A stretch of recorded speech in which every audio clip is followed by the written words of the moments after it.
Hey guys, welcome back. Today we're starting off with a jug or a small bowl, and to it we're adding all our wet ingredients. So that's 1 large egg, 130 grams of heavy cream, and 1 teaspoon of vanilla. Give it all a good mix until it's nice and smooth with no lumpy eggs, then set it aside for later. If it's a warm day where you are, it might be a good idea to pop it into the fridge to keep it cool while we work on the next bit. So, grab the largest bowl you have and to it add 250 grams of plain flour, 65 grams of caster sugar, 3 teaspoons of baking powder, half a teaspoon of ground cinnamon, and some salt. The amount will vary depending on the type of butter you're using. Whisk it all together to distribute evenly, then in goes 85 grams of cold cubed butter, which we're going to part rub in and part rip up into smaller pieces. The aim is to leave some of the butter as roughly pea-sized pieces for a slightly flakier texture. But if you prefer to rub to fine breadcrumbs or whiz it up in a food processor to save time, you can absolutely do that and these scones will still taste great.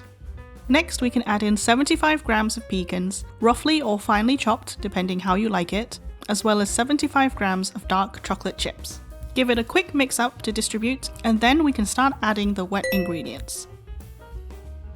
I like to add the liquid in parts to slowly hydrate the flour. After the first pour, I'll take a spatula and carefully and gently fold the mixture, mostly moving around the sides of the bowl. Once it looks like most of the liquid is absorbed, I'll make the next pour and repeat until all the liquid is added or the dough looks hydrated enough.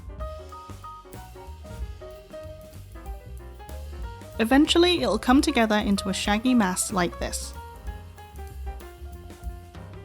Lightly flour the worktop and place the dough on top. Then gently compress and pat the dough to around 2.5 to 3 centimeters thick. Traditionally, we'd make a circle, but I found that with this batch size, the triangles cut had very thin tips which would burn in the oven, so I prefer to shape it into a square and cut into even triangles. After cutting, place them on a lined baking tray, or if your baking tray doesn't fit inside your fridge, like in my case here, place them on a temporary tray that does fit.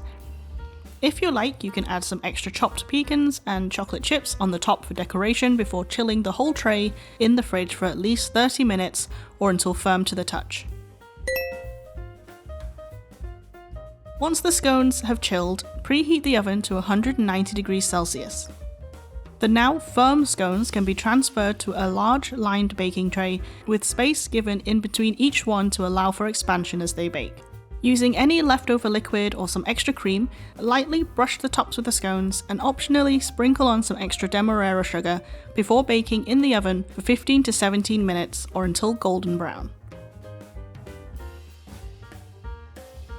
As soon as they're out of the oven, move them onto a wire rack to cool to avoid soggy bases. And that's it! Simple scones for a simple morning snack with a warm cup of tea or coffee.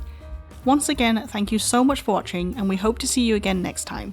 But until then, have a lovely day and happy baking.